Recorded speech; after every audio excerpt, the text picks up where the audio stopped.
Bismillahirrahmanirrahim. Alhamdulillahirabbil alamin. Wassalatu wassalamu ala asyrafil anbiya'i wal mursalin wa ala alihi wasahbihi ajma'in. Assalamualaikum warahmatullahi wabarakatuh. Salam sejahtera, salam ma'al hijrah. Selamat malam diucapkan kepada tuan-tuan dan puan-puan yang dihormati sekalian. Alhamdulillah hari ini hari Rabu 1 Hijrah 1445 dah masuk tahun baru, dan Kuala Lumpur dibasahi hujan daripada petang tadi sampai maghrib tadi baru nak reda. Alhamdulillah sejuk bumi ni. Dan untuk makluman tuan-tuan dan puan-puan, malam ini kita bersiaran di studio Aras 14 Menara Dato' On, dan kita doakan semua supaya dengan kehadiran tahun baru awal Muharram 1 Muharram ini akan memberi harapan baru, akan memberi peluang kepada kita untuk menjadi lebih baik daripada tahun-tahun sebelumnya. Dan kita doakan supaya Allah memberi rezeki yang lebih baik, kesihatan yang jauh lebih baik, dan juga keberkatan hidup kita berbanding dengan tahun yang lepas. Baik, pada malam ini kita akan bersama dengan barisan panelis yang handal. Ini super senior saya ni sebenarnya, orang-orang hebat, orang yang berilmu, dan kita akan membicarakan beberapa isu-isu semasa menjelang Pilihan Raya Negeri 2023 yang akan dilangsungkan di 6 buah negeri dan melibatkan 245 DUN. Jadi kemeriahannya tetap terasa. Dan bagi mereka yang mengikuti jelajah madani dan pelancaran jentera oleh Yang Amat Berhormat Perdana Menteri yang ke-10, kita dapat melihat bagaimana respons dan bagaimana hangat suasana berkempen pada kali ini.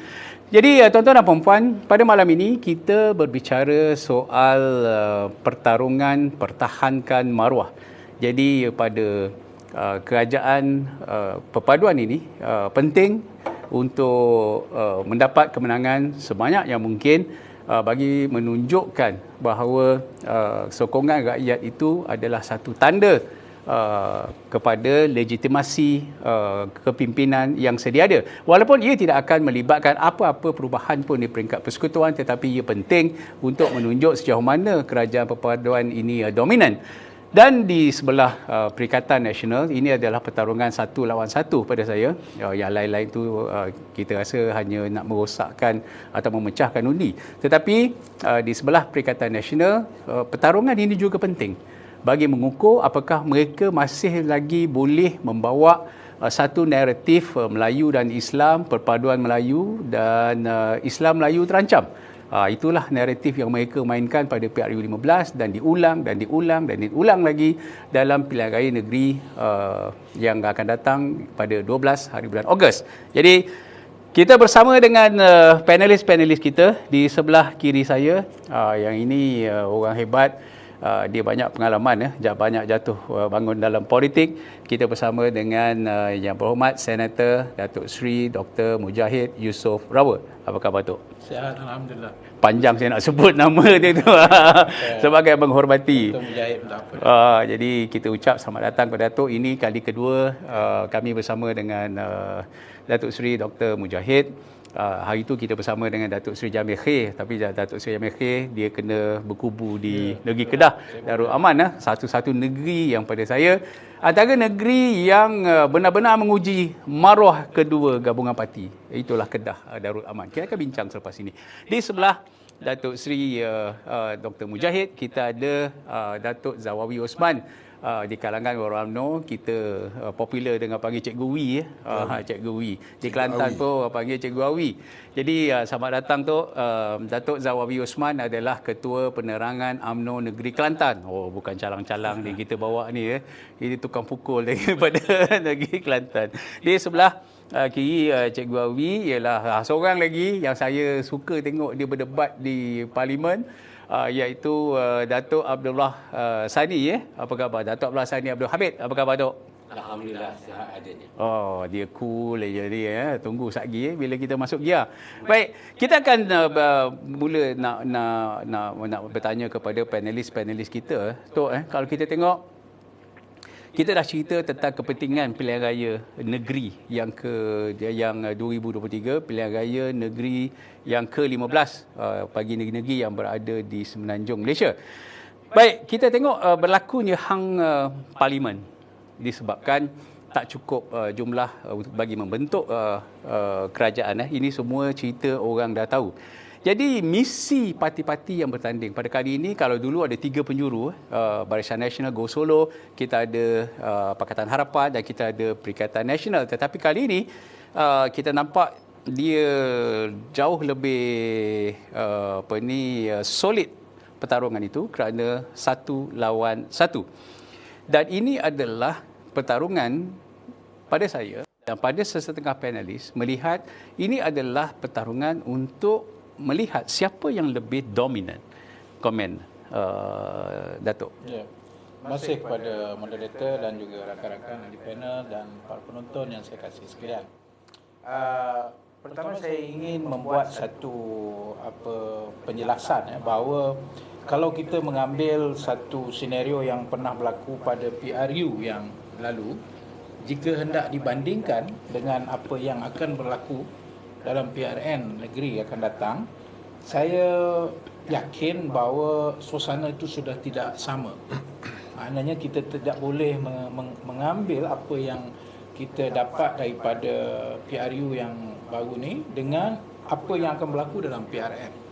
Ini memandangkan kepada beberapa sebab. Pertama, kita tahu PRU yang lalu dia datang dalam keadaan politik yang tidak stabil. Ketidakstabilan itu adalah di atas sebab krisis politik yang berlaku dan juga isu COVID dan sebagainya. Jadi latar itu telah membentuk satu peluang politik untuk mengambil kesempatan dengan isu-isu yang disebut tadilah, sama ada isu perkauman, isu agama. Jadi ia menajamkan lagi dan pengundi menjadi lebih rapuh untuk menerima lebih mudah keadaan pada waktu itu. Tapi setelah selesai pilihan raya umum, kita dapati satu pendekatan yang saya kira telah mengubah satu suasana yang baru, iaitu terbentuknya sebuah kerajaan yang kita namakan sebagai kerajaan perpaduan. Dan naratif yang sebelum pilihan raya umum yang lalu dengan apa yang berlaku lepas daripada pembentukan kerajaan perpaduan itu nampaknya sudah berbeza dia punya latar belakang itu. Jadi bagi saya, komen saya kepada apa yang akan berlaku dalam PRN yang akan datang, keadaan itu sudah berubah. Dan kita pun tahu wujudnya sebuah kerajaan yang dinamakan sebagai kerajaan perpaduan yang meletakkan Malaysia Madani sebagai slogan dia dan dasar besarnya, telah kita kata mengubah berbagai persepsi yang selama ini ditanam sebelum PRU, seperti contohnya Islam tidak dibela, Islam terancam. Tapi bila kerajaan perpaduan yang dibentuk itu telah menyaksikan inilah satu perpaduan orang Melayu Islam yang paling ketara dan paling besar, iaitu parti-parti yang bernuansakan Islam dan juga Melayu seperti UMNO dan juga PKR, walaupun sifatnya lebih rencam, tapi komitmen dia kepada isu Melayu dalam konteks perlembagaan, begitu juga dengan Parti Amanah dan kita kata dengan UMNO, telah menggabungkan satu kekuatan yang sepatutnya orang Melayu melihat ini sebagai peluang terbaik untuk membela Islam yang dikatakan terancam itu. Jadi saya mengandaikan, kalau tanya pada saya sebagai orang yang lebih melihat secara latar belakang politik sebelum PRU dengan PRN yang akan datang, saya rasa ada dua perbezaan yang besar. Dan saya yakin insya-Allah hari ini keseimbangan itu semakin nampak ketara berpihak kepada kita.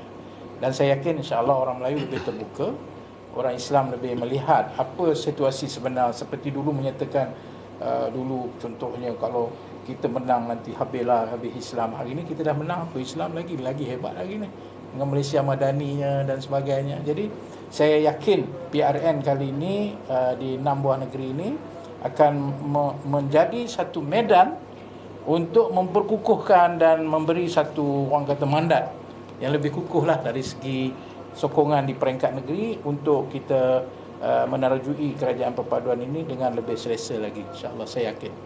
Baik, terima kasih Tok kepada Datuk Zawawi. Kalau kita tengok sebenarnya hari ini Perikatan Nasional masih lagi tidak boleh move on. Mereka masih lagi tidak boleh hakikat bila melihat PH dan BN dan sekutu-sekutu yang lain yang berjumlah 19 buah parti itu membentuk kerajaan. Kepada mereka, mereka mengulang naratif bahawa sepatutnya mereka lah yang lebih legitimate, yang lebih absah untuk mereka membentuk kerajaan. Pada ketika itu mereka kata mereka sudah ada 115 SD. Ini diulang dan setiap ceramah yang kita pantau mereka mengatakan bahawa kita mempunyai Perdana Menteri penipu, pembohong, dia tak sepatutnya jadi Perdana Menteri. Jadi pada sesetengah orang yang tak ada literasi politik yang jelas, mereka kata betul lah, mereka harus bersama dengan Perikatan Nasional kerana terwujudnya unity government ini di atas dasar pembohongan. Komentar. Assalamualaikum warahmatullahi wabarakatuh. Terima kasih Doktor. Saya nak komen sikit mengenai apa yang berlaku dulu dan sekarang ni. Yang mana kalau kita tengok Perikatan Nasional ni sentiasa memomokkan bahawa kerajaan hari ini adalah kerajaan yang ditipu, yang menipu rakyat dan menipu segala-galanya. Tapi kalau kita lihat Perikatan Nasional kena balik kepada diri dia sendiri. Kenapa ianya berlaku sedemikian? Apabila kerajaan tak dapat ditubuhkan selepas PRU 15, Yang di-Pertuan Agong minta PH dengan PM bergabung untuk mendirikan kerajaan. Tetapi Perikatan Nasional menolak. Maka satu alternatif lain, Agong terpaksa kena memanggil Barisan Nasional untuk menentukan siapa yang boleh jadi kerajaan. Maka di sinilah dipertikaikan oleh Perikatan Nasional apabila Barisan Nasional menolak Perikatan Nasional untuk digabungkan dengan Barisan Nasional. Dia bukan memilih Pakatan Harapan tetapi menolak Perikatan Nasional. Kenapa BN menolak Perikatan Nasional? Ini kita kena tahu. Pertama, kalau kita lihat dulu, selepas PRU 14, ramai MP-MP, ahli parlimen UMNO ini lompat kepada Bersatu. Bukan kerana dia nak melompat, tetapi dipaksa untuk melompat. Itu satu peristiwa. Dan selepas PRU yang ke-15, 10 orang daripada ahli parlimen ini dikatakan membuat SD menyokong Tan Sri Muhyiddin Yassin. Tanpa Perikatan Nasional berbincang dengan UMNO, dengan Barisan Nasional. Mereka berbincang dengan ahli parlimen. Mereka merompak ahli parlimen. Apa rasa Barisan Nasional, orang-orang Barisan Nasional dan juga ahli-ahli UMNO apabila perkara ini berlaku? Inilah yang membuatkan apa yang berlaku pada hari ini. Kerajaan perpaduan ditubuhkan oleh nasihat yang di-Pertuan Agong. Kita semua, baik Pakatan Harapan dan Barisan Nasional, kita mengorbankan prinsip kita kerana rakyat. Kalau kita memegang prinsip, sekarang pun masih tidak ada lagi kerajaan. Atas nasihat Raja-Raja Melayu dan di-Pertuan Agong, maka kita mengorbankan prinsip untuk rakyat dan kita gabungkan dan kita jadi kerajaan perpaduan. Dan hari ini Perikatan Nasional dia tak puas hati. Kalau kata-kata dia tak puas hati. Sebab apa? Sebab dia nak sangat. Dia nak jadi kerajaan. YMO dia merompak, mencuri dan sebagainya. Dia nak jadi kerajaan. Dan akhir sekali Allah tunjukkan kepada mereka bahawa mereka tak boleh jadi kerajaan. Tak boleh jadi kerajaan. Kenapa? Kerana mereka telah melakukan satu dosa kepada UMNO dan Barisan Nasional. Ini dosanya sangat besar. Mungkin orang UMNO ada yang tahu, ada yang rasa, ada yang tidak. Tetapi kita yang sebati dengan UMNO ni, kita rasa kita diperbodohkan. Sebab itulah kita menolak Perikatan Nasional. Kita menolak Perikatan Nasional. Dalam mendirikan kerajaan perpaduan ini, kerajaan yang diminta oleh Yang Pertuan Agong ini, kita menolak Perikatan Nasional. Ini kena faham. Kita menolak Perikatan Nasional. Kerana saya sebutkan tadi, Perikatan Nasional ini kalau kita lihat, mereka ni sentiasa mewawarkan kepada orang mereka ni bersih. Mereka ni kuat agama. Mereka segala-galanya. Tetapi apa yang mereka buat? Dalam pilihan raya sendiri pun sedekah. Bukan sedekah, bagi saya itu rasuah. Datuk Seri Datuk Seri pernah berada dalam PAS. PAS dulu, PAS sekarang berbeza, saya rasa. Jadi, pada pandangan saya lah, betul lah, hari ini sepatutnya ini yang berlaku. Kita hari ini tak perlu kita bincangkan tentang politik negara. Yang perlu kita bincangkan adalah kehidupan rakyat kita. Pembangkang seperti Perikatan Nasional, tak usahlah nak jadi kerajaan. 14 tahun kita tidak ada majoriti 2/3 di Parlimen. Bermula 2008, hari ini baru pertama kali selepas 14 tahun baru ada majoriti 2/3. Takkanlah majoriti 2/3 ni nak runtuh sebuah kerajaan. Apa berlaku di PRN ni tak akan berlaku kejatuhan kerajaan dan sebagainya. Dan saya nak petik sedikit, luar sikit daripada soalan doktor. Hari ini adalah PRN. Kita memikirkan bagaimana kita nak memilih kerajaan negeri. Bukan nak mempertikaikan kerajaan Malaysia hari ini. Tetapi naratif yang dibawa hari ini, buruknya kerajaan perpaduan dalam nak memilih kerajaan negeri. Umpama orang kata beli tiket kereta api tetapi naik bas. Itulah pandangan saya. Baik, Datuk Abdul Bahsani, kalau kita tengok cara dan taktik mereka berkempen pada hari ini amat menarik kerana mereka mampu memukau pendengar-pendengar yang setia mengikuti ceramah-ceramah mereka. Mereka tak dapat membezakan bahawa macam tadi Cikgu Awi cakap, ini sebenarnya tak ada kena-mengena dengan Parlimen. Ini bukan pilihan raya umum. Ini bukan pilihan raya memilih calon-calon legislatif ke Dewan Rakyat. Ini hanyalah memilih ahli-ahli Dewan Undangan Negeri di 6 negeri yang masih belum melaksanakan pilihan raya. Tetapi bukan itu saja yang mereka cuba memukau, mereka membina persepsi. Malah malahan dakwaan Perdana Menteri kita yang mengatakan bahawa mereka membiayai pilihan raya yang lepas melalui dana judi pun hari ini pun masih tak dijawab. Saya dah tengok dah 2 negeri, Kedah dan Pulau Pinang, saya rasa ini dah lebih 72 jam cabaran demi cabaran dilontarkan, tapi mereka masih tak menjawab. Ini soal maruah kerana mereka memperjuangkan mereka lah yang memperjuangkan Islam yang sebenar kononnya, tetapi hakikat sebaliknya mereka reverse dalam tindakan, dalam rasuah ahli parlimen mereka Kuala Terengganu. Ini fakta. Kuala Terengganu didapati bersalah kerana menggunakan rasuah untuk membeli undi, dan dia tak merayu mengabsahkan lagi bahawa itulah hakikat sebenar PAS. Jadi komen Datuk. Assalamualaikum warahmatullahi taala wabarakatuh. Terima kasih Doktor kerana mengajukan soalan yang memekatkan lagi suasana PRN 6 negeri. Saya nak jelaskan pada ini luar sana. PRN ni dia produk negeri. Dia bukannya buat dasar untuk kerangka negara.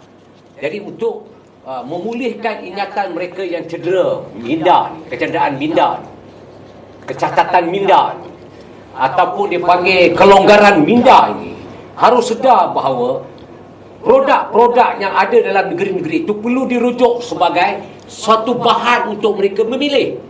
Sebagai contoh, di Selangor 49 produk daripada lahir sampai meninggal. Adakah boleh mengizinkan kalau kita kata kita ni negeri Islam, mengamalkan dasar Islam, tapi rakyat hidup dalam derita yang minum air seperti teh tarik? Apakah mereka tidak merasa bersalah menghidangkan itu kepada rakyat sedangkan mereka bertanggungjawab dalam sumpah keramat ketika hendak mengerai undi? Ini berlaku. Dan kalau kita bandingkan, dah kata kalih apa jadahnya kalih ni, yang kita nampak ialah memperbaiki penghidupan, penambahbaikan itu penting. Macam di Kelantan dan disamakan dengan Selangor, jauh langit dengan bumi. Nak dibandingkan di Terengganu dengan Pulau Pinang, jauh langit dengan bumi. Apakah itu tidak menjadi perhitungan untuk memilih? Bagi saya, wilayah negeri ini ialah mengangkat martabat produk negeri. Apakah negeri itu sudah terpesong dalam segi ajaran agama Islam? Di Pulau Pinang contohnya, berapa banyak tapi telah didirikan Imam Bilal sebagainya, telah dinaikkan elawan mereka, tidak seperti mana di Terengganu dan Kelantan dan Kedah. Dan ini adalah mengangkat martabat. Apakah dengan memfitnah dan memberikan Abu Domo yang memberi izin bercakap bohong itu diangkat sebagai kerajaan negeri macam di Kedah? Dan ini berlaku.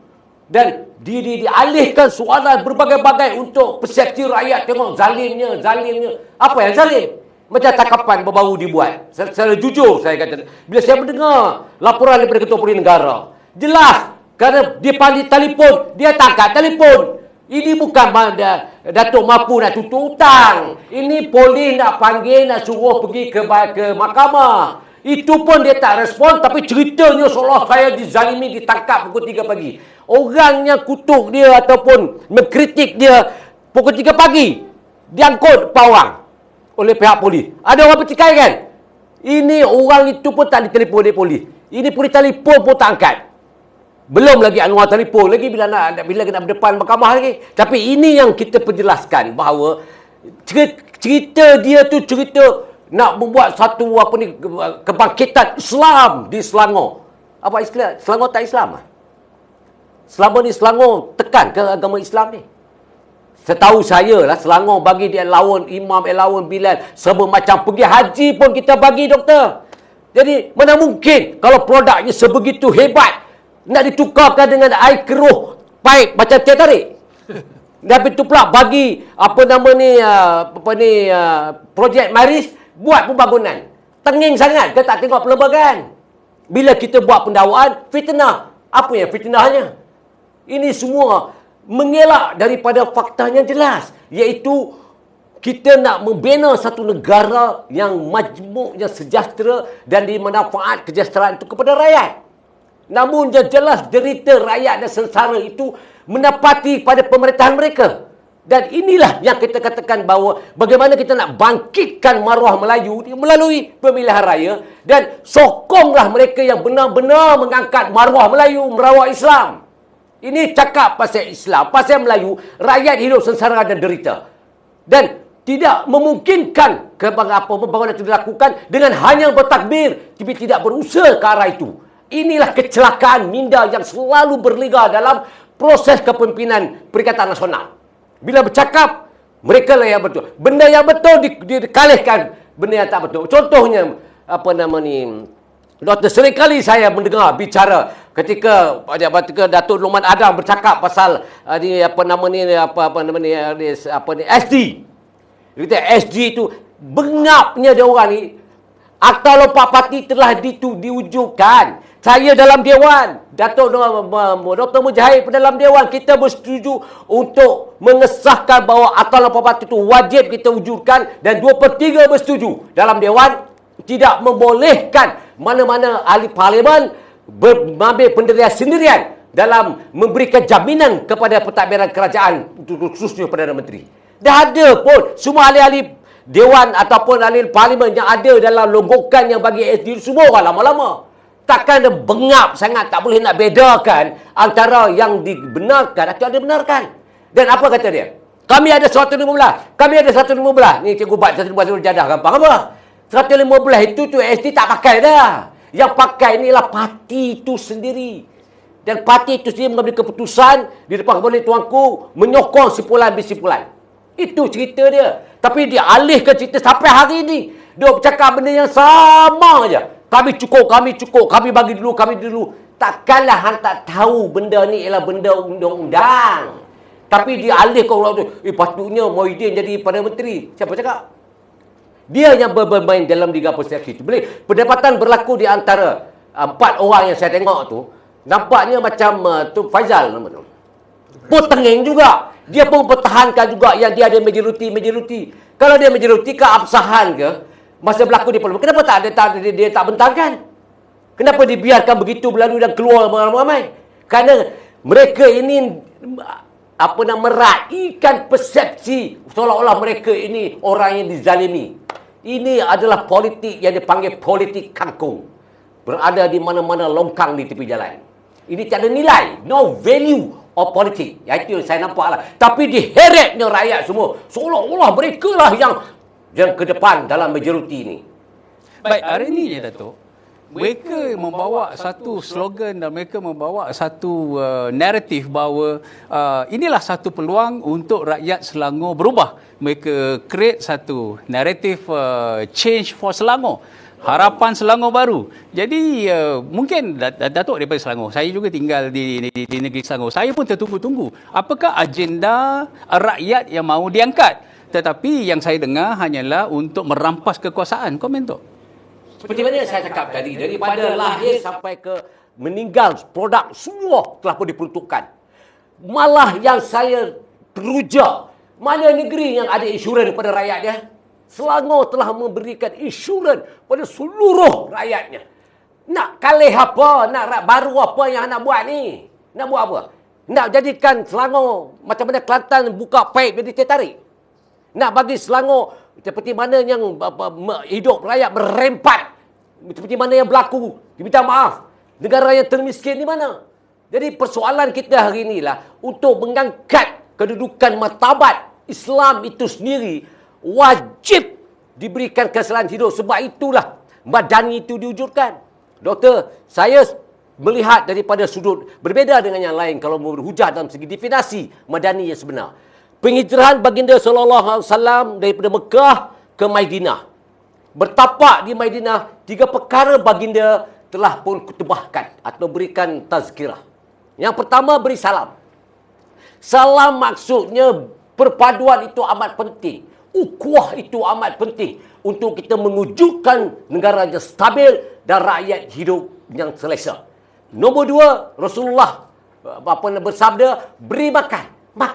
Makan tu mana apa? Produk, membantu, pendidikan, memberikan ruang pekerjaan yang baik dan dia integriti dan sebagainya itu berada dalam kelompok memberi makan. Yang ketiga, Rasulullah bersabda, bertawakallah di tengah malam, berterah pada Allah Ta'ala. Itu dalam erti kata definisi integriti yang sebenar setelah kita mewujudkan antara salam dengan memberi makan yang telah dilebar luaskan tentang definisinya. Maka lahirlah sikap dia baginda SAW menguruskan urus tabir termasuk para sahabat ajmain.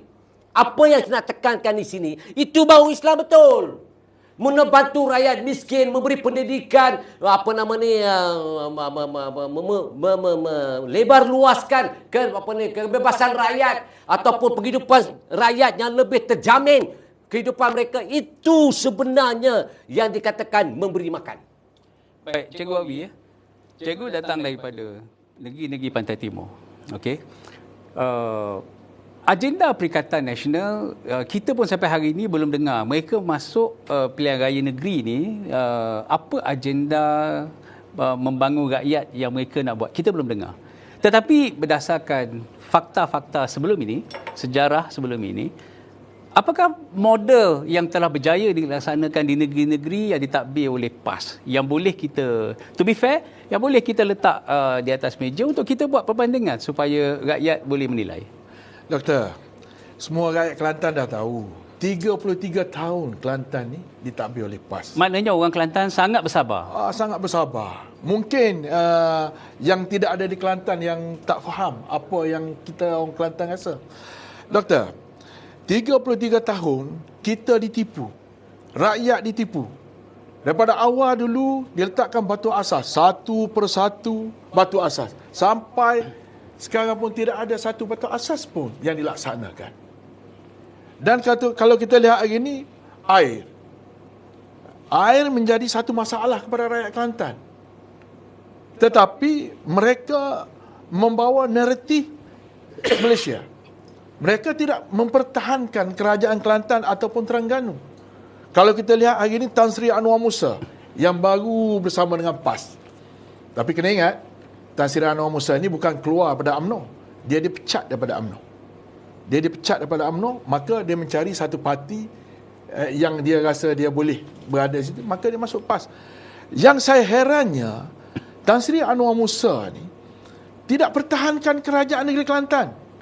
Kalau dia bersama dengan PAS, yang nak memenangkan PAS, tak nak bagi undi kepada kerajaan perpaduan, parti-parti perpaduan, sepatutnya Anwar Musa ini mempertahankan kerajaan Kelantan dengan mempertahankan tentang air, tentang batu asas, tentang semak dan imbang di negeri Kelantan, urus takbir negeri Kelantan. Tak ada pun. Satu ceramah pun Anwar Musa tidak pernah mengeluarkan bahawa Kelantan ini adalah sebuah negeri yang terbaik. Tak ada. Yang dia momokkan Perdana Menteri ke-10. Yang dia momokkan Datuk Seri Zahid Hamidi. Apa kena mengena dengan Datuk Seri Zahid Hamidi dengan Perdana Menteri kita sekarang tentang kerajaan negeri yang kita nak pilih lepas ni? Yang kita nak pilih adalah kerajaan negeri. Sama ada nak mengekalkan kerajaan PAS di Kelantan ataupun mengubah. Ataupun setidak-tidaknya supaya ianya tidak jauh beza. Hari ini dia nak 45-0 di Kelantan. Angka 45 adalah angka keangkuhan kepada Perikatan Nasional dan angka derita kepada rakyat Kelantan. Maka rakyat Kelantan kena pilih. Kena buat satu keputusan supaya hidup mereka masa hadapan terjamin. Ini tidak. Rakyat Kelantan terpaksa mencari rezeki di negeri yang ditabir oleh musuh Allah. Dia kata selama ni musuh Allah. Kita lah ni semua. Iyalah. Mencari rezeki di negeri musuh Allah. Ini kita kena fikir. Maka rakyat Kelantan hari ini dan Terengganu kena fikir. Buatlah keputusan. Apabila bagi mandat kepada rakyat untuk memilih, buatlah keputusan yang terbaik. Sama ada nak mengekalkan kerajaan PAS dengan airnya keruh macam teh tarik. Hari ini kalau di Pasir Putih dah 3 hari tidak ada air. Dah tak boleh budak ke sekolah. Dah tak boleh buka kedai. Mandi wajib boleh? Sungai. Belakang tasku. Jadi saya rasalah kali ini rakyat Kelantan dah tak sama dengan dulu. InsyaAllah rakyat Kelantan buatlah keputusan. Kalau nak kekalkanlah. Tetapi kalau nak ubah, buat satu perubahan. Tapi tu, apa yang kami tinjau setakat ini, naratif yang banyak dimainkan yang membuatkan pengundi tak kisah apa pun kita cakap pada sesi-sesi seperti ini ialah mu nak Islam, mu nak air. Mu nak Islam atau mu nak pembangunan? Doktor, ini cakap masa pilihan raya. Kalau masa tak ada air, maknanya rakyat Kelantan kena nak mengundi, dia kena rasa ketika tidak ada air. Islam ni Islam semua. Semua Islam. Boleh dia kata saya tak Islam. Tapi dulu Haji Hadi pernahlah mengeluarkan fatwa umpama orang UMNO ni tidak Islam. Sembahyang 2 imam. Ini perkara-perkara yang berlaku dahulu. Sekarang ni dah tak berlaku. Maka pengundi kena faham, Islam ini bukan untuk PAS dengan Perikatan Nasional saja. Islam ini hak kita semua. Hak orang UMNO, hak orang amanah. Ini parti pilihan kita. Kalau kita dengar sendiri pun bagaimana Tan Sri Muhyiddin Yassin cakap, PAS ini parti ajaran sesat. Itu Muhyiddin cakap. Muhyiddin cakap. Anwar Musa pun cakap macam tu juga. Tapi apabila kedudukan mereka begini, maka beginilah jawapannya. Maka hari ini rakyat kena faham. Dan yang paling teruk sekali saya tengok, apabila mereka mengadakan satu kerajaan yang tidak stabil. Mereka yang mengadakan, bukan kerajaan yang mencipta. Mereka yang mengadakan. Sehingga kan mereka memomokkan kerajaan yang akan tumbang dan sebagainya. Pelabur-pelabur daripada luar dah tak yakin dengan negara kita. Orang yang pegang ringgit, jual ringgit. Sehingga kan ringgit kita jatuh. Kesannya kepada rakyat. Siapa yang mulakan? Sepatutnya selepas PRU yang ke-15 baru ni, sama-sama kita bina negara. Kerajaan buat dasar. Pembangkang yang mana dasar itu baik kena sokong. Ini semua yang baik pun tak sokong. Apatah lagi yang tak baik. Yang salahnya pembangkang hari ni. Jatuhnya duit ringgit kita ni kerana pembangkang. Sebab mereka yang membuatkan pelabur-pelabur rasa gusar dengan politik yang ada. Dan rakyat kena tahu, Siapa yang membentukkan politik yang tidak stabil hari ini? Walaupun mereka mengatakan dalam manifesto mereka untuk kestabilan. Hasilnya, Agong dah buat satu acuan untuk kestabilan, tetapi mereka yang merosakkan kestabilan ini. Jadi harapan saya, kali ini jangan fikir soal negara. Kena fikir soal negeri kita. Orang Kelantan kena fikir soal negeri kita sama ada nak minum air teh tarik ataupun sebaliknya. Sampai tak boleh nak mandi wajib. Mana boleh jadi kerajaan, berdosa jadi kerajaan. Pas tak fikirkan ia berdosa tentang apa yang dia buat. Tengok orang lain saja berdosa. Kalau dia semua halal, orang lain haram. Kalau kita bagi sedekah, dia kata rasuah. Kalau dia bagi rasuah, dia kata sedekah. Inilah. Dan yang masuk lagi, baru daripada UMNO, lagi hebat daripada Musyawarah Ampas lagi hari ini. Seluruh negara bergerak. Bagi saya nasihatkanlah orang politik, bukan saja daripada mereka, kita sendiri pun, supaya kita menstabilkan negara kita. Untuk apa? Untuk rakyat. Mereka dah kaya raya. Ringgit jatuh pun dia tak pegang ringgit dah. Yang pegang ringgit adalah rakyat. Yang kaya-kaya ni dah pegang dolar lah. Dah pegang dolar. Jatuh lah. Yang pentingnya kuasa mereka, jawatan mereka. Sudahlah. Tengok kepada rakyat. Kesian kepada rakyat menjadi mangsa kepada politik. Biarkanlah negara kita bergerak. Hari ini pilihlah siapa yang kita harapkan untuk menjadi kerajaan negeri. 6 buah negeri ini. Kalau nak tukar Selangor pun, cakap tentang Selangor. Kalau nak kekal Kelantan pun, cakap tentang Kelantan. Pertahankanlah. Anwar Musa kena pertahan tentang air yang tak ada di Kelantan. Anwar Musa kena pertahankan tentang air macam tarik di Kelantan. Ini perlu kita jelaskan. Jangan kita kelirukan rakyat. Jangan kita kelirukan pengundi. Pengundi Johor tak mengundi kali ini. Pengundi Melaka tak mengundi. Yang mengundi di 6 buah negeri ini. Yang PAS pegang hari ini 3 buah negeri, Kedah, Kelantan, Terengganu. Tak bawa pun naratif tentang negeri Kelantan, Kedah dan Terengganu. Yang dia bawa politik negara. Duit jatuh kerana tak dapat mentadbir dengan baik. Sedangkan jatuh kerana mereka sendiri. Mereka yang nak supaya ringgit ini jatuh, supaya ada isu untuk menarik perhatian pengundi-pengundi. Ini jelas. Nasihat saya sekali lagi, Tan Sri Anwar, cukup-cukuplah. Pertahankanlah negeri Kelantan. Kelik Kelantan ni, pertahan Kelantan. Sarah rakyat kita kena pertahan Kelantan ni kerana air comel. Kena pertahan Kelantan ni kerana batu asah tu buat belakang dah. Pelabuhan darat sesar.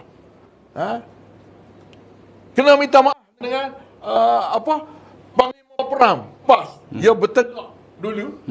Sampai Panglima Perang kata duit hilang daripada kementerian ni untuk basmi orang miskin di Kelantan ni, yang makanya Anwar Musa dia kata.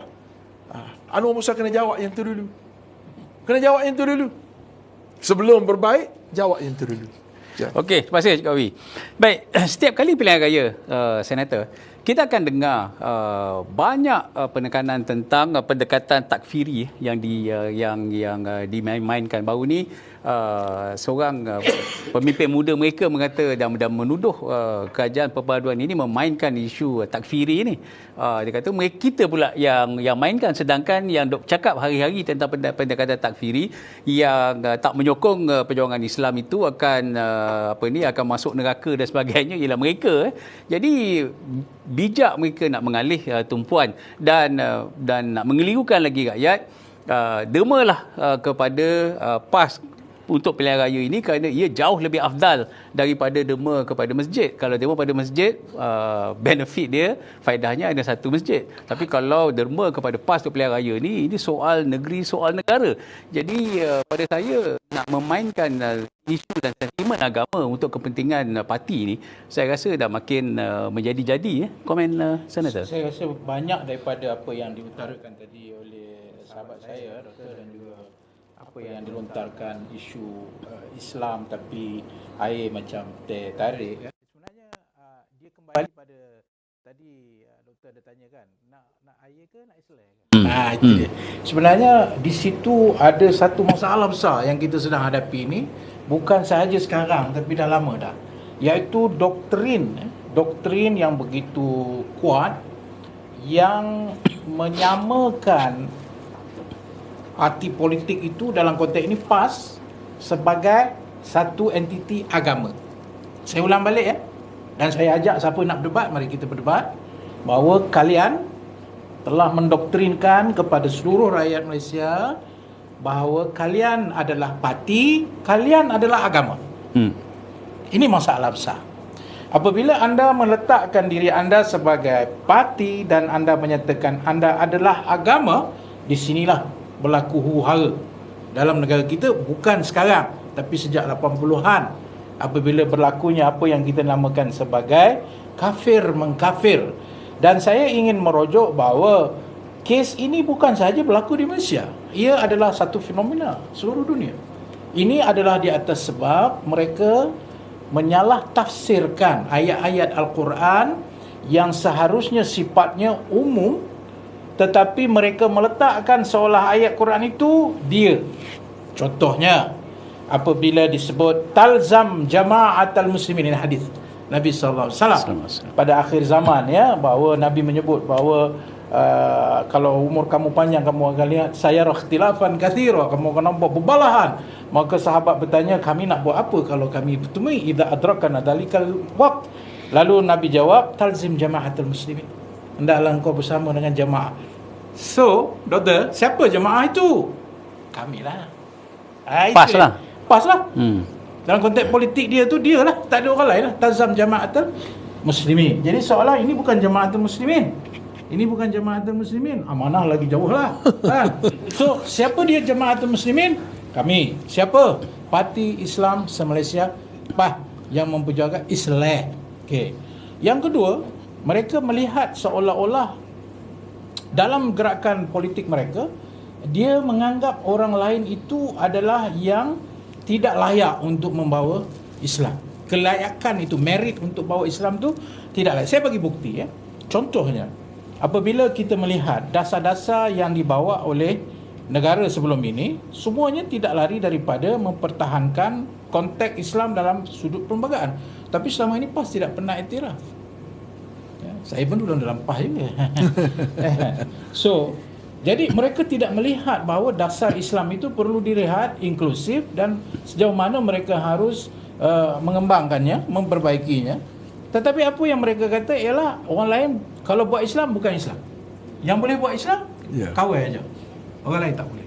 So dalam konteks ini doktor, kita telah berada dalam satu situasi yang sangat kelam kabut. Pemikiran minda yang telah kita kata rosakkan dengan pemikiran politik bahawa dia Islam, Islam itu adalah dia. Oleh itu nak memecahkan kebuntuan inilah maka perjuangan kepada kita memartabatkan makna Islam yang sebenar, bahawa Islam itu bukan milik seseorang individu maupun parti maupun kelompok. Islam itu ialah wa ma arsalnaka illa rahmatan lil alamin.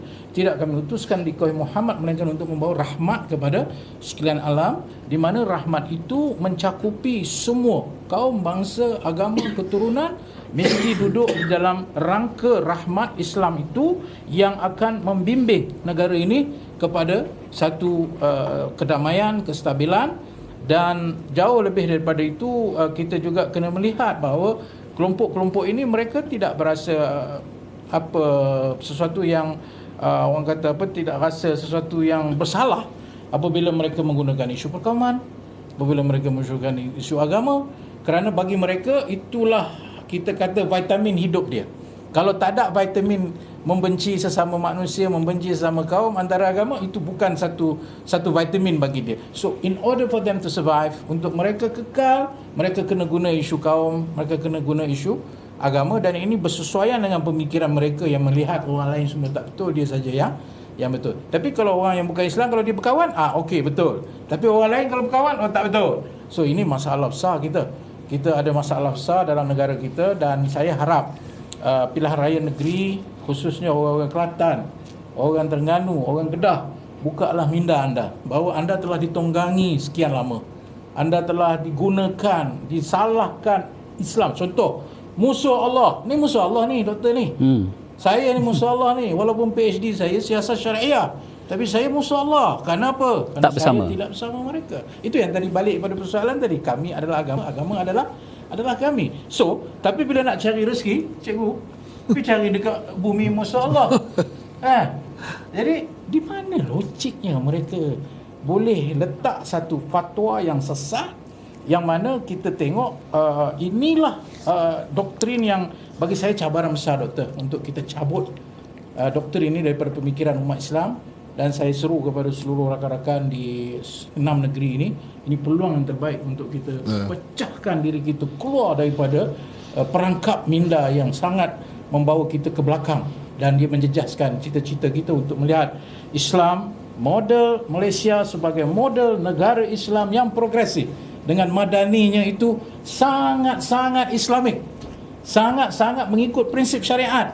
Kerana kita faham syariat, doktor, bukan kerana syariat yang kita faham ni macam tadilah, takbir, Allahu Akbar, pakai baju, nampak Islam apa semua. Tapi syariat yang kita maksudkan itu ialah kehidupan baik, kehidupan yang selesa, yang menyembah Allah Subhanahu Wa Taala, baldatun tayyibatun wa rabbun ghafur, sebuah negara yang baik dan Tuhan yang Maha Pengampun. Wa ma arsalnaka illa rahmatan lil alamin wa ja'alna mustakhlifina fiha musta'marina fiha, akan menjadikan kamu untuk memakmurkan muka bumi ini. Itulah Islam.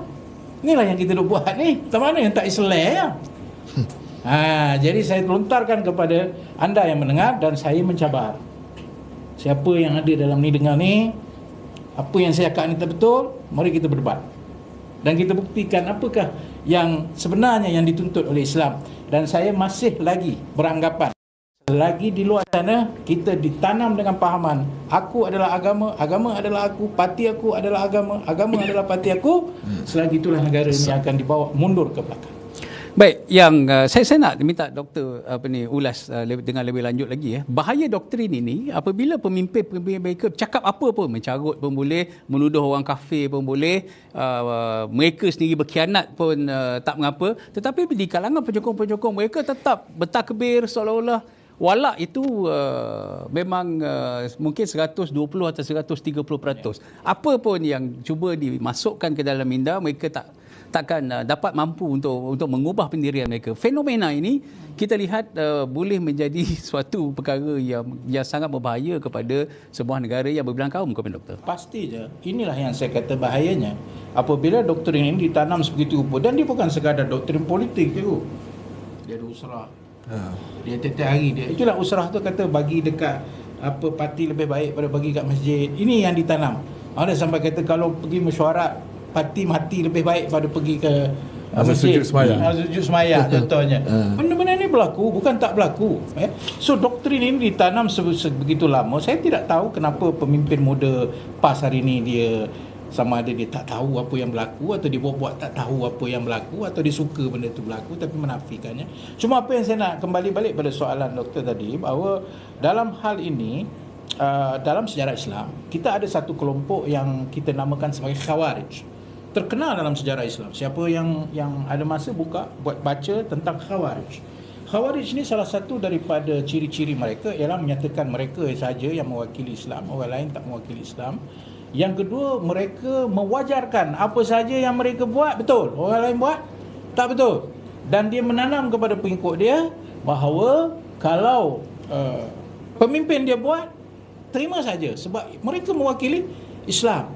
Jadi kalau kita tengok hari ini, saya sering menulis dalam tulisan-tulisan saya dan dalam buku-buku saya menulis, ada satu bab nama dia Khawarij Moden nama dia. Dan salah satu kelompok Khawarij Moden ini ialah PAS.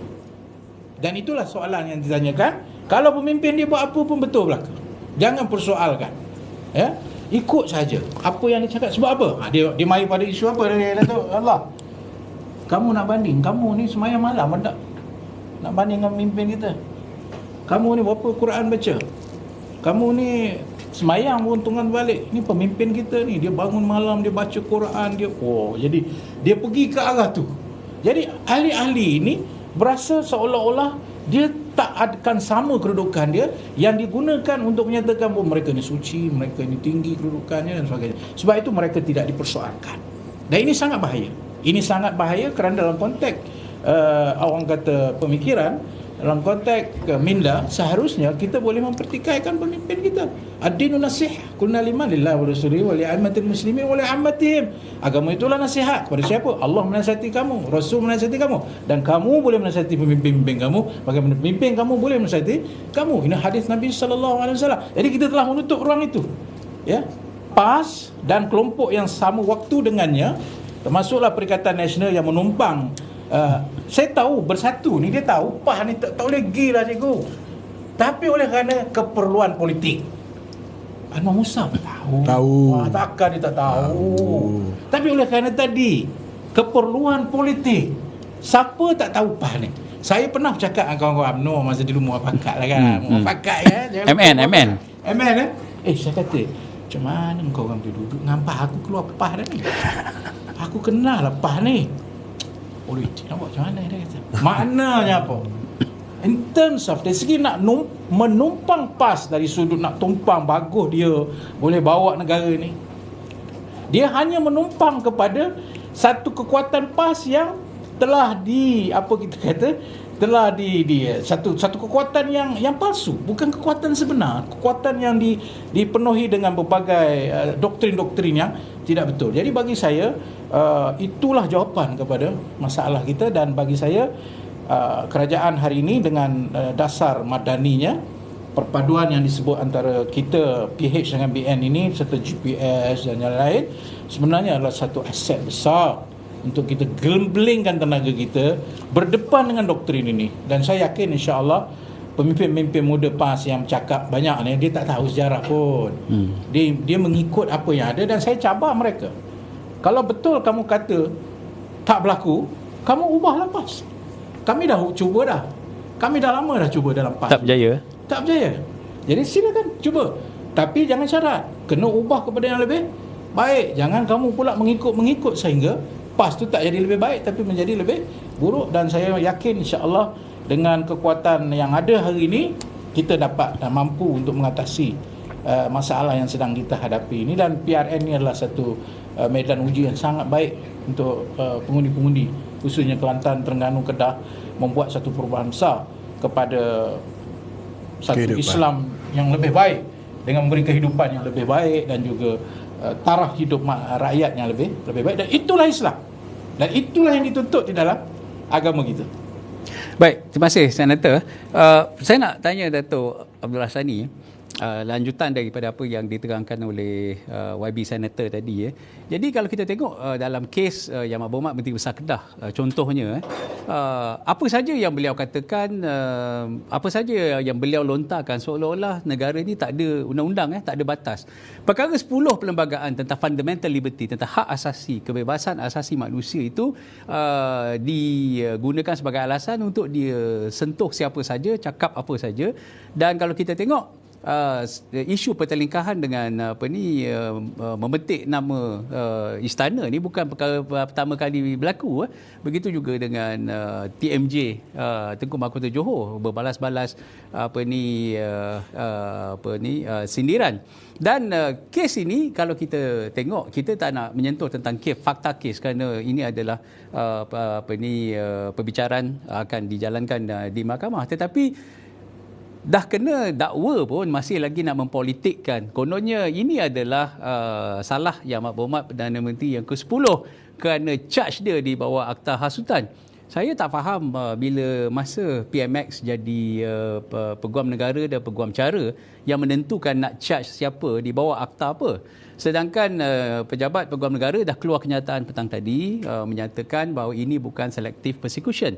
Jadi pada pandangan Datuk lah, dengan tingkah laku, dan ini disokong oleh pemimpin-pemimpin yang lain, dan saya merasakan rakyat melihat seolah-olah parti ini memang suka nak mendukung orang-orang yang mendahaka ni.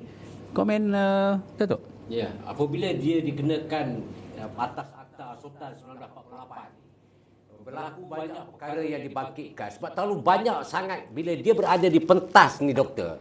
Manusia ni kadang-kadang bila dia ada kecacatan minda. Bila dia atas pentas ni, dia perasan dia itulah yang paling hebat, dia dikategorikan syok sendiri. Dan dia akan luahkan apa saja. Apa saja terbuku dalam otak dia tu, kalau dia biol-biol lah dia. Jadi ini berlaku kepada Sanusi. Sebab itu bila dia buat statement atau buat ceramah, dia tak fikirkan kemudian apa yang berlaku akan datang, dia tak fikir. Yang dia fikir ialah untuk menyeronokkan orang di depan seolah-olah yang dia itu ada pelibur lara.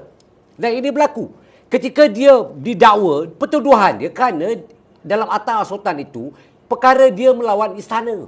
Dia menghina, memperlekehkan istana. Itu charge dia. Dia serang Datuk Seri Anwar, dia serang Datuk Seri Zahid, dia serang Amir tak cukup inci. Belum lagi.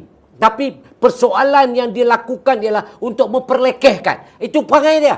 Sebab perangai inilah yang sebenarnya yang mengundang kecelakaan. Dan rakan-rakan dia yang lain mengedakwa bahawa tak boleh buat macam tu. Baca dulu apa dakwaan dia yang dikena ke atas dia. Bukan dengar apa dia cakap. Dia kata kemudian negara Malaysia ni tidak ada kebebasan bersuara. Kepala otak kau. Dan kau serang itulah sultan. Dan kau dalam konteks bila memegang jawatan, bersumpah keramat memegang perlembagaan. Ini adalah salah satu daripada sumpah keramat dilakukan oleh semua wakil rakyat. Mana mungkin kau melapaskan sumpah keramat, betul kau khianat kepada sumpah keramat. Tanggunglah sendiri. Tapi persoalan pada rakyat ni, saya dizalimi, tak boleh bersuara. Engkau serang Datuk Seri Anwar bercakap tentang kes mahkamah, dia cakap berlanggar begini. Kepala otak kau tahu tak, itu kau punya persepsi sendirilah. Kau punya otak kau sendiri yang dah rosak tu nak meyakini pada yang lain. Belum lagi Datuk Seri mengenakan sama kata dakwaan dia tu. Fitnah semata-mata. Dan dia tahu tak pendakwa pertama dia kes macam mana? Kes dia katakan rasuah dan perkataan gempak. Yang kedua pula 13 pertuduhan. Semua tu telah dicantas hebat oleh Gopal. Sri Gopal yang mewakili Datuk Seri Anwar Ibrahim. Terang-terang 13 kapet-kapet terbang lah. Dengan paman yang salah lah. Lift dia yang salah lah. Semua macam tuan rumah tak dipanggil lah. Doktor kata itu bukan air mani inilah. Ini air mani dia sendirilah. Mana mungkin 3 hari air mani disimpan, tak ada kentuk, tak ada macam-macam lah cerita ni. Jadi benda tu semua ialah benda yang karut, yang betul-betul benda yang telah dirancang oleh mereka yang bukan saja lebih teruk daripada syaitan. Manusia ni kalau dia syaitan, dia kalau kita embuh Fatihah pun dia tak lari. Itu kalau syaitan dia lari. Ini lebih teruk daripada syaitan. Jadi orang-orang yang macam ni, yang buat celaka ni, macam ni dia. Cakap ni kutu bila dia kena ni, dia kaitkan dengan semua. Dia kata Datuk Seri Anwar tak ada kena mengena pun dengan kes Datuk Seri Anwar. Datuk Seri belum lagi bersuara. Betul juga dengan Menteri Besar Selangor. Dia kata tak cukup inci ni. Ini anugerah Allah bagilah. Yang kau dah pelekeh tu pasal apa? Yang kau tu badan kau sedarlah diri. Jadi kita semua ni kena memahami bahawa jangan terheret dengan mereka-mereka yang cuma nak jahanamkan akidah kita. Jangan nak bersekongkol dan pembawa fitnah. Jangan bersama-sama dengan mereka yang cuba melakukan kezaliman pada diri. Akhirnya besok kamu akan mencari di pada masyarakat siapa yang kamu fitnah tu. Jangan terkongkong atau terlingkup dalam satu kumpulan yang sama taraf dengan si Sanusi ni. Punya bengap, bercakap itu tak pernah fikir akal. Lepas tu pula dia kata, tiba-tiba saya dizalimi 3 pagi saya ditangkap. Polis dah telefon hang berapa kali, tak angkat-angkat. Tutup. Lepas tu pula polis Kedah kata tak ada di Kedah. Dah terbarang tentu. Bila pihak polis telah melakukan siasatan meramalkan apa yang berlaku, mendapat laporan dan maklumat, dia akan angkutnya walaupun 3-4 pagi. Dia tahu dia akan angkut untuk menjamin keselamatan. Dia kata kumpul 200,000 orang. Apa jadah ya? Yang kamu punya buat salah, yang lain semua terheret tu betul apa? Jadi polis bertindak awal. Mengambil tindakan itu berdasarkan kepada atau polis. Kerana meyakini bahawa ini akan berlaku rusuhan. Tidak salah kalau polis ambil tindakan. Siapa pun Datuk Seri Anwar pun dulu kena masuk, pecah pintu rumah pun. Berlaku dia pecah kaca rumah. Dia saya pada dekat Damansara, Bukit Damansara tu. Apa tak berlaku? Kita pada itu masa tu. Jadi apa yang kita nak beritahu ialah keadaan itu tidak seteruk dia. Elok je berlenggang jalan. Nak kata kezaliman polis. Dulu lagi teruk. Jadi kalau kita tengok orang yang serang dia tu 4 orang tu, pukul 3 pagi juga kau dia. angkat dia polis, ada orang bising, ada orang bunyi. Ini dah Sanusi dizalimi. Pelhangguk dizalimi. Yang dia tu yang zalim diri dia. Dan dia sendiri yang meletakkan diri supaya berbuat begitu lagi teruk, lagi bagus. Pasal apa? Pasal orang yang derhaka kepada khabar duli tuanku ni mesti dihukum. Jangan kita biarkan. Besok ni doktor, macam-macam terbit nanti. Ya lu, kau ni bangsa ni buat macam ni. Apa akan berlaku? Kalau ini diberikan pengampunan, kalau ini diberikan ruang, apa akan berlaku negara ni? Hancur. Jadi sebelum dia hancur, kita pastikan yang menghancur tu kita lunakkan dia. Kita bukan saja lunak, kita goreng dia betul-betul supaya dia menjadi kering tak tu arah, akhirnya ditanam juga. Itu yang penting dalam proses kita nak memberikan kesan baik kepada rakyat. Dan rakyat ni pun saya nak serahkan kepada rakyat di luar sana. Tolong-tolonglah. Jangan dia terima bulat-bulat. Ini saya tengok dalam WhatsApp guru ni macam-macam. Ada yang kata Sanusi dizalimi, dah pemimpin kita, kepala otak kau dizalimi. Apa yang zalim? Cuba ceritakan apa yang zalim. Dia sendiri yang mengundang, dia sendiri lah tanggung. Tengeng sangat. Jadi tu pun nak backup lagi. Pakai otak lah, jangan jadi kecederaan minda. Terima kasih, Doktor. Baik, yang menarik je Datuk, bukan setakat dia perangai dia memang macam tu, tapi dia pun mengatakan bahawa PC kenyataan yang dibuat oleh IGP itu bohong. Dia kata dia boleh bekerjasama dengan polis, dia tak ada masalah, dia dah ada komunikasi dengan pegawai polis, tapi cuma dia tidak mahu ditangkap. Boleh ke kita yang nak di-charge, kita kata tolong jangan tangkap saya tak nak ditangkap, boleh ke? Sanusi ni doktor, kalau dia bercakap 10, 30 cakap saya. Kalau tak menipu ni bukan Sanusi. Sepanjangnya saya tengok dia punya, saya tak pernah berdepan dengan dia pun. Tak berdepan, menyampah berdepan dengan dia pun. Tapi bila saya tengok daripada rentak wajah dia tu, kuat penipu. Kalau dia kata IGP ni menipu, cas IGP menipu. Boleh buat laporan polis kata IGP menipu. Boleh tak boleh? Saya cabar dia. Besok, ni Sanusi dengar sini. Besok kau pergi buat laporan polis, kau kata IGP menipu. Yang menipunya IGP kan kau. Engkau yang menipu supaya nak meraih simpati. Apa punya sial lah. Tapi apa pun kita percaya bahawa kita yakin IGP telah melakukan tugas yang terbaik dan menjaga keselamatan negara, memastikan tidak ada kerosakan yang dibuat oleh orang yang kecederaan minda. Terima kasih. Baik. Saya sikit. Okeylah ya, kita tengok itulah realiti kan. Tapi kalau kita melihat kepada apa yang kita namakan sebagai image seorang menteri besar lah, kita kata ya. Menteri besar ni dia bukan jaga dia nak jaga satu negeri ni. Nombor satu dia kena respect undang-undang. Itu dah syarat wajib lah. Sebab dia kena angkat sumpah dulu, menghormati keluaran undang-undang semua kita dah tu. Tapi sosok tubuh ini nampaknya macam tidak menghormati prinsip undang-undang. Saya tidak menuduh, tapi dari sudut itu satu. Yang kedua, imej seorang menteri besar mesti menggambarkan sikap dia yang mempertahankan negeri dia itu secara dasar dan undang-undang. Dia pertahankan apa dia buat untuk rakyat, gini-gini. Tapi dia berlaku sekarang, dia menghina orang lain. Dia menghina seorang yang tak ada kena-mengena dengan dia di sebuah negeri lain.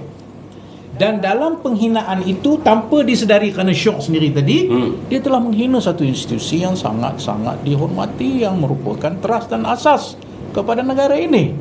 Dan orang yang membuat aduan itu pula bukan hanya orang awam, tapi orang yang mewakili pihak yang dari institusi istana yang dikatakan telah apa itu tadi? Dewan Diraja. Dewan Diraja. Okay. So bermakna yang keempat, dia pada waktu yang sama sebagai seorang menteri besar yang seharusnya rakyat melihat sosok tubuh seorang menteri besar itu juga memastikan bahawa rakyat tidak diheret kepada satu permasalahan. Rakyat perlu kekal dalam keadaan tenang. Tapi apa yang berlaku? Dia mengheret seluruh parti dia untuk bersama dengan apa yang dia buat yang langsung tidak, orang kata, tidak menguntungkan sesiapa. Jadi saya sahaja nak tambah daripada apa yang disebut oleh rakan saya tadi, Datuk Abdul Sani, bahawa inilah saya menyatakan, kalau anda masih belum dapat membuat penilaian kepada ciri-ciri seorang yang seharusnya menjadi contoh Muslim yang menghormati perundangan, yang menghormati, tidak menghina orang lain, tidak fitnah. menghina mana-mana yang suci. Askhar qaumun min qaumin asa yakunu khairan minhum wala nisa'un min nisa'in asa yakuna khairan minhunna wala tanabazu wala jangan kamu menghina, ya, jangan kamu menggelar-gelar, ya, wala tanabazu bil alqab. Itu surah Hujurat penuhlah ayat tu kalau dia faham ciri-ciri seorang pemimpin. Bermakna kalau semua ini dia tidak dapat memenuhi kehendak ni yang very basic. Macam mana you kata dia ni berjuang Islam ni? Macam mana dia kata dia pertahankan Islam ni? Benda basic ni, cikgu. Bukan benda besar pun. Kita ngaji bawah lagi dah benda-benda basic gini. Kalau ini pun dia tak boleh pertahankan benda basic ini, macam mana rakyat Kedah boleh melihat ini sebagai mempertahankan Islam? Ini benda very basic. Sama juga di Kelantan. Ya, sama juga di Kelantan. Macam mana kamu tidak dapat memberikan satu kemudahan yang sangat asas kepada rakyat, lalu kamu kata kami buat Islam. Yang kedua, kamu memandang rendah pula teguran-teguran rakyat kepada kamu dengan menyatakan Islam itu lebih penting daripada semua ini. Ini menghina sebenarnya image Islam yang seharusnya kita tidak dapat terima.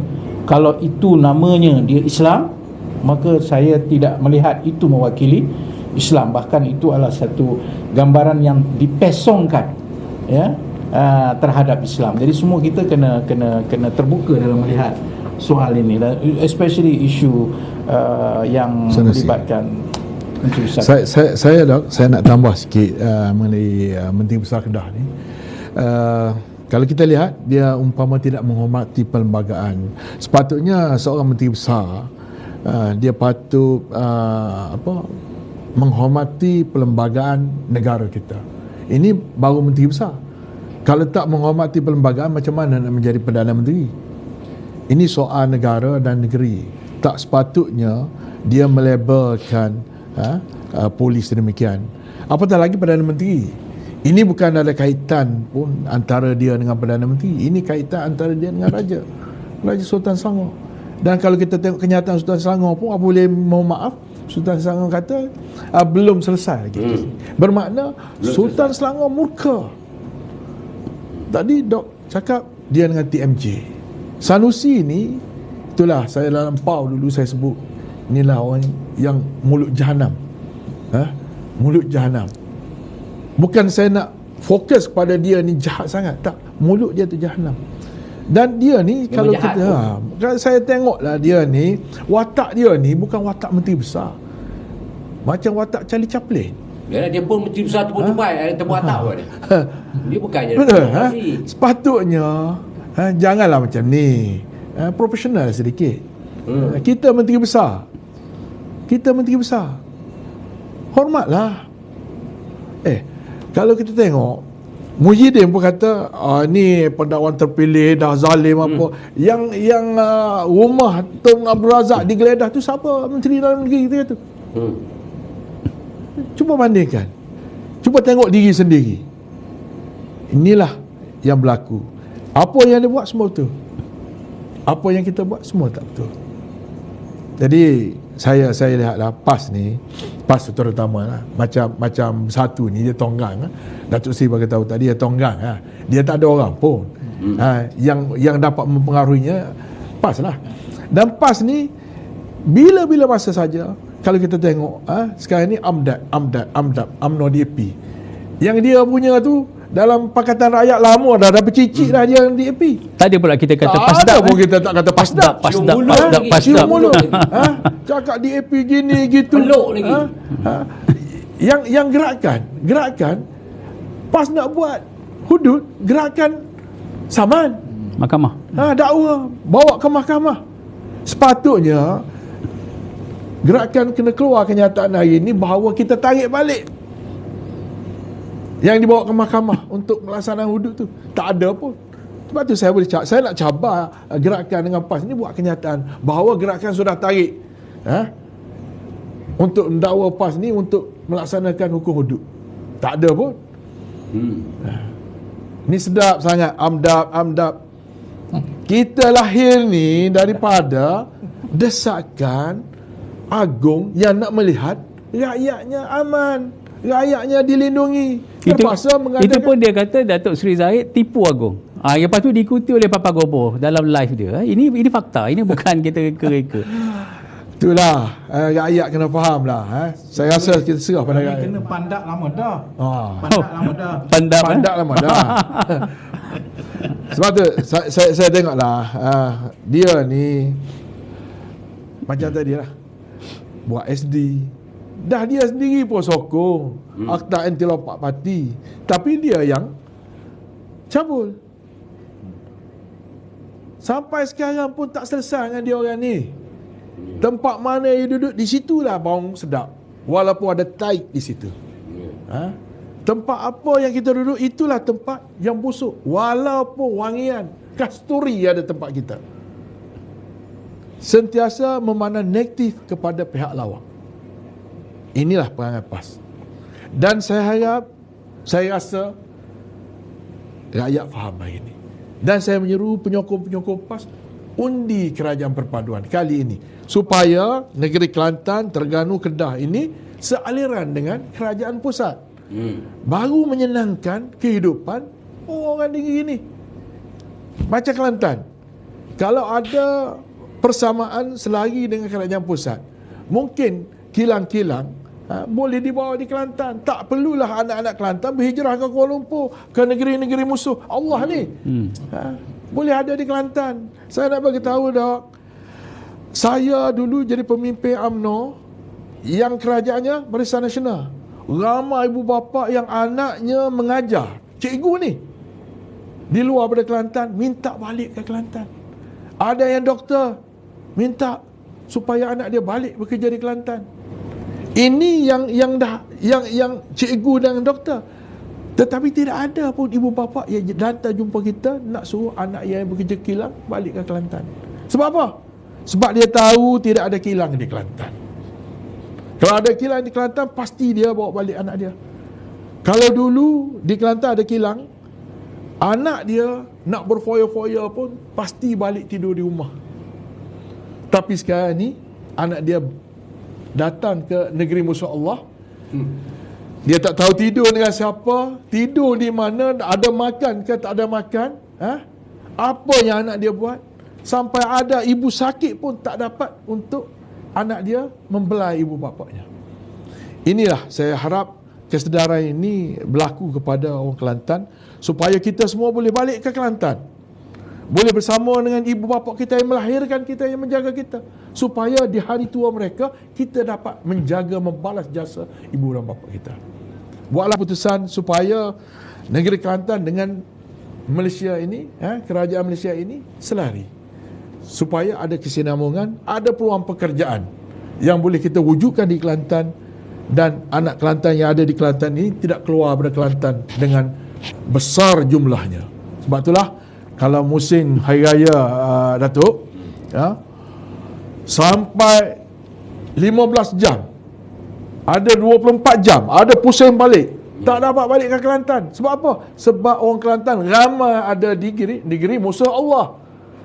Di negeri Allah ni sudah mereka tinggalkan, kerana di sana tidak ada peluang rezeki dan sebagainya. Jadi buatlah perubahan. Kalau nak berubah, kalau nak kekal-kekalkanlah. Tapi janganlah bising-bising tentang Datuk Zahid dengan PN10. Yang kita nak tukarnya adalah kerajaan di Kelantan, ataupun nak mengekalkan kerajaan Kelantan. Nak tukarnya MB Kelantan, MB Terengganu, MB Kedah, Sanusi ni. Kalau nak tukar, kalau nak kekal-kekalkanlah. Perbicaraan bicara tentang PN10 dengan TPM ni, apa halnya Anwar?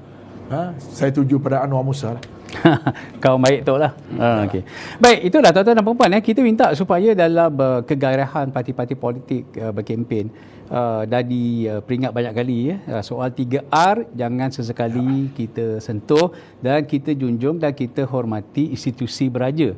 Jangan kita simply petik nama, simply nak kait orang itu, nak apatah lagi menyentuh susu galur. Jadi kalau yang menariknya kita tengok pemimpin-pemimpin Perikatan Nasional hari ini, mereka buat-buat terkejut, buat-buat surprise. Oh, kenapa kena charge Sanusi ni? Jadi dia kata, saya tengok, saya dapati tak ada apa-apa kesalahan dalam ucapan Sanusi. Akibat daripada naratif itu, dapat kita simpulkan Perikatan Nasional ni satu parti yang tak reti beradat dan beraja. Kalaulah ramai pemimpin tak boleh tahu apa kandungan charge dalam dua charge akta hasutan baru-baru ni yang mereka mengatakan mereka tak dapati ada kesalahan. Saya ingat rakyat kena tolak parti yang tak reti menghormati institusi beraja. Kalau mereka duduk di peringkat federal, kita boleh bayangkan betapa kacau bilaunya. Dan belum selesai tu Datuk Abdul Sani belum selesai isu dengan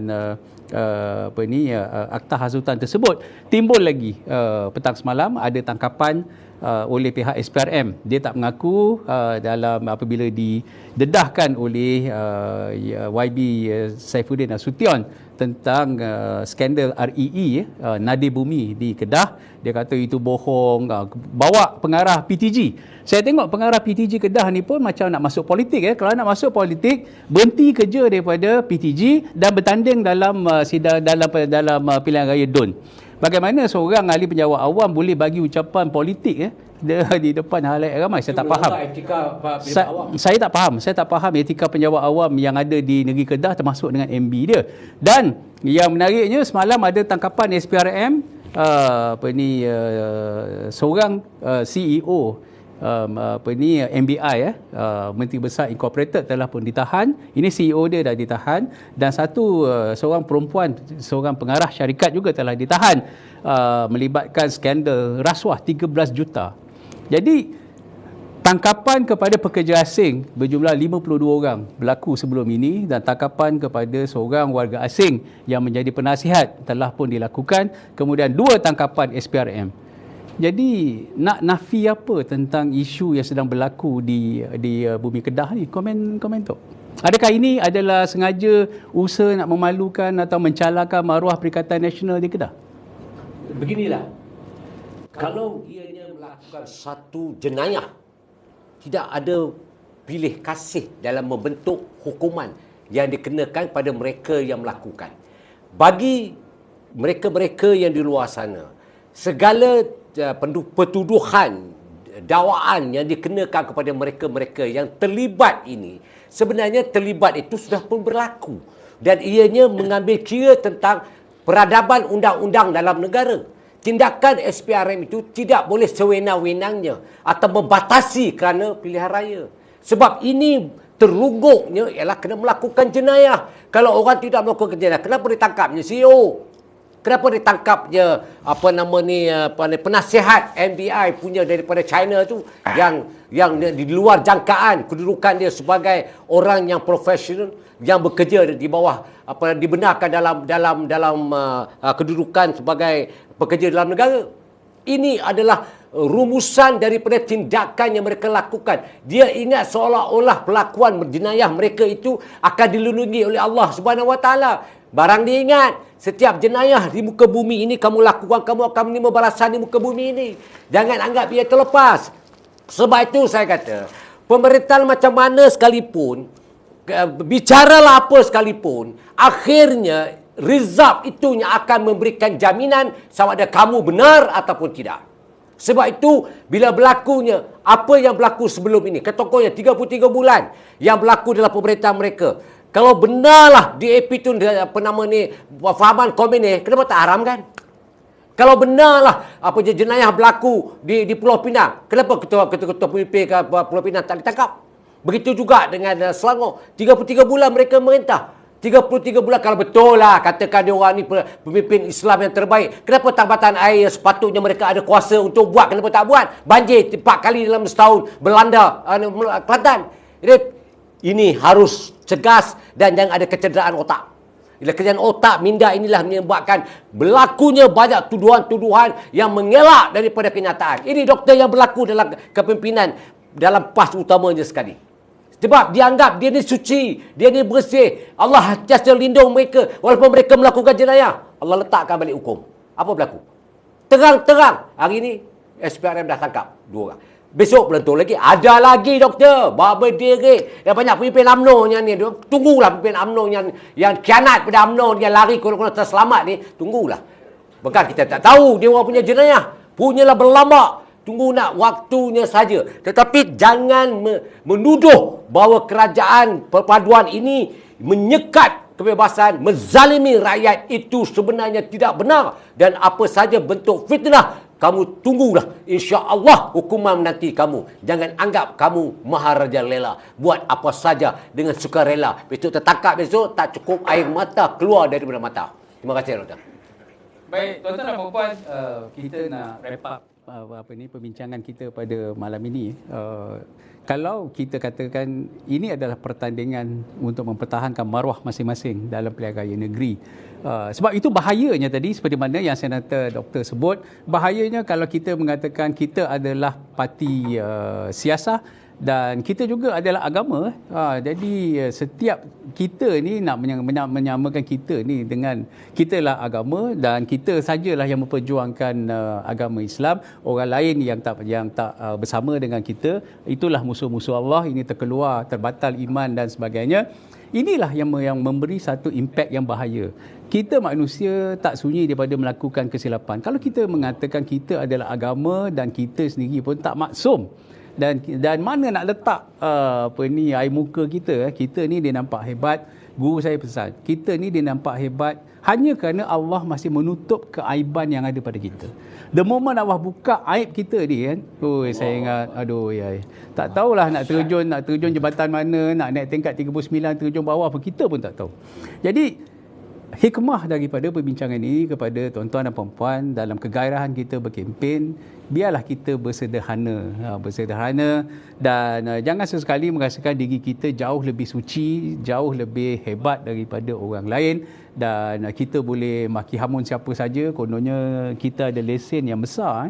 Jadi negara ni ada undang-undang. Ingat perkara 10 Perlembagaan Persekutuan tentang fundamental liberty itu tak boleh dibaca secara literal kerana kita masih ada banyak peruntukan-peruntukan undang-undang yang membatasi apa yang boleh, apa tak boleh. Kita dah sebut jangan sentuh 3R, jangan sesekali bermain dengan isu ini kerana buruk padahnya. Bila dah kena charge di mahkamah, mulalah kata IGP penipu, IGP pembohong. Saya dengar statement tu, saya pun kecut perut. Memang kau berani. Dengan IGP pun kau boleh lawan, dengan tuanku pun kau boleh lawan. Manusia ni memanglah manusia kiriman Allah lah pada rakyat negeri Kedah yang sangat dibanggakan. Jadi tak apalah, kami negeri Selangor, negeri Johor, negeri lain tak ada orang macam ni pun, tapi kami Alhamdulillah tak ada masalah seperti ini. Dan jangan sesekali datang ke Selangor, ke Negeri Sembilan, ke Pulau Pinang kononnya nak mengajar apa itu erti pembangunan. Dan tagline di Selangor, saya yang duduk di Negeri Selangor ni, change for Selangor tu, saya pun fikir banyak kali nak change apa sebenarnya untuk Selangor ni kan. Jadi yang bestnya pula ada golongan profesional yang menyokong, wah kita kena ubah Selangor, kita kena ubah. Saya tak faham nak ubah apa. Harga ayam turun daripada RM10 lebih kepada RM8.29 pada sehari dua ni. Tak ada siapa pun yang berkokok. Alhamdulillah kepada kerajaan Malaysia ayam dah murah, tak ada. Jadi bila harga ayam naik, masing-masing berlenting. Ini semua salah kerajaan, tak reti mentadbir dan sebagainya. Kalau harga ayam pun kita dijadikan isu, nak menyelesaikan air 33 tahun yang tertonggak tu, kalau berlaku di Selangor saya tak tahulah apa nak jadi. Jadi di Kelantan ada ampun, tapi kalau jadi di Selangor, sebab tu tak perintah di Selangor. Itulah dia. Itulah dia. Pakatan rakyat tu pun masalahnya dia orang juga yang menjadi masalah, sebab tu dia orang terkeluar sendiri, sebab dia sendiri tak betul. Itu alhamdulillah di Selangor. Itulah. Jangan kita ulang episod-episod yang mengerikan ini. Jadi ini bukan soal kita nak menentukan syurga neraka kita. Ini soal bernegara dan bernegeri. Kita perlu pentadbir untuk negeri ini. Jadi tuan-tuan dan puan-puan, kita minta supaya jangan terpengaruh dengan sentimen ucapan-ucapan retorik dan beremosi hanya untuk menggamit sokongan kosong. Dah dapat, saya selalu cakap benda ni. Ahli politik, dia tak rugi apa. Dia kalah pilihan raya, the worst case, okey, tak terpilih. Tapi kalau dia menang pilihan raya, dia tetap dapat macam-macam benefit, macam-macam faedah sebagai ahli yang berhormat. Tetapi rakyatlah yang akan yang jadi mangsa kalau tak sama dengan kerajaan persekutuan. Dan akan ada banyak isu. Dan isu itu ditanggung oleh rakyat. YB kata senang je. Minta maaf, saya tak ada peruntukan untuk bantu. Next time lah datang nanti bila kita ada duit. Jadi bijaklah kita berpolitik. Baru ni saya dengar ada satu naratif. Cakaplah apa saja kami tetap pangkah PN. Wah, itu semua diajar.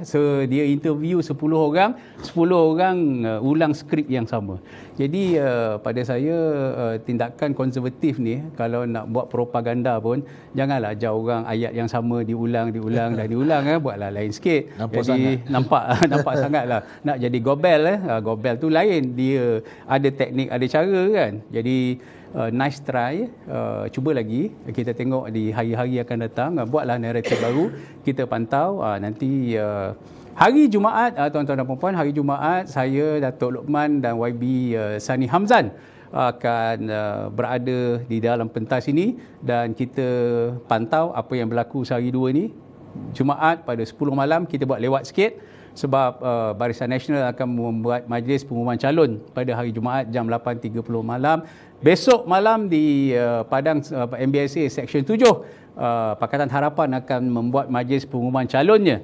Jadi malam besok akan sibuk dan hari Jumaat juga akan PKR tunda, PH tunda. 22. Oh, 22. Okey. Pembetulan.